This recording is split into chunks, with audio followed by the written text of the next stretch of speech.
Royal silks, royal junction, TB road, Ottapalam. Pattambi പുതിയ പാലം നിർമ്മാണം ആരംഭിക്കുന്നു. ടെൻഡർ നടപടികൾ പൂർത്തിയായതായി മുഹമ്മദ് മൂസിൻ MLA അറിയിച്ചു. പട്ടാമ്പിക്കാരുടെ ദീർഘകാലത്തെ ആവശ്യമായ പട്ടാമ്പി പുതിയ പാലം എന്ന ആവശ്യമാണ് ഇതോടെ യാഥാർത്ഥ്യമാകുന്നത്. 52.57 കോടി രൂപ ചെലവഴിച്ചാണ് പാലം നിർമ്മിക്കുന്നത്. അപ്രോച്ച് റോഡ് ഉൾപ്പെടെ 750 മീറ്റർ നീളവും 13.5 മീറ്റർ വീതിയും പാലത്തിനുണ്ടാകും. ARS Jasmine Construction Private Limited എന്ന കമ്പനിയാണ് പാലം നിർമ്മിക്കുക.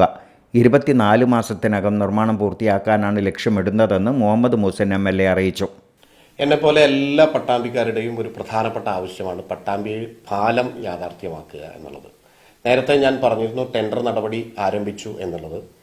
ഇപ്പോൾ ഏറ്റവും സന്തോഷമുള്ള ഒരു വാർത്ത പറയാനുള്ളത് പട്ടാമ്പി പാലത്തിന്റെ ടെൻഡർ നടപടിയെല്ലാം പൂർത്തീകരിച്ചു.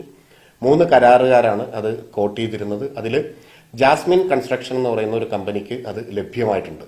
ഈ പുതുവത്സര സമയത്ത് നമ്മുടെ സർക്കാരിന്റെ ഏറ്റവും നല്ലൊരു സമ്മാനം എന്നുള്ള നിലയ്ക്ക് തന്നെ നമുക്കിത് പറയാൻ കഴിയും. പട്ടാമ്പി പാലം അത് സ്വപ്നത്തിൽ നിന്ന് യാഥാർത്ഥ്യത്തിലേക്ക് നടന്നു നീങ്ങുന്നു എന്നതാണ് ഏറ്റവും സന്തോഷമുള്ള കാര്യം.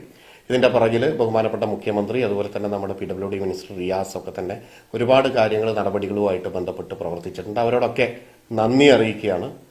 പട്ടാമ്പി പാലം യാഥാർത്ഥ്യമാകുന്നതോടെ അതോടൊപ്പം നിലവിലെ നില IPT റോഡും വാടനാകുറിശി മേൽപ്പാലവും ഒക്കെ യാഥാർത്ഥ്യമായി വരുമ്പോൾ, പട്ടാമ്പി ടൗൺ നവീകരണം കൂടി പൂർത്തീകരിക്കുമ്പോൾ പട്ടാമ്പി സംബന്ധിച്ചിടത്തോളം പട്ടാമ്പി അതിന്റെ ഏറ്റവും മികച്ച വ്യാപാര കേന്ദ്രം എന്നുള്ള നിലക്ക് അത് വളരും എന്നുള്ളതിൽ യാതൊരു സംശയവുമില്ല.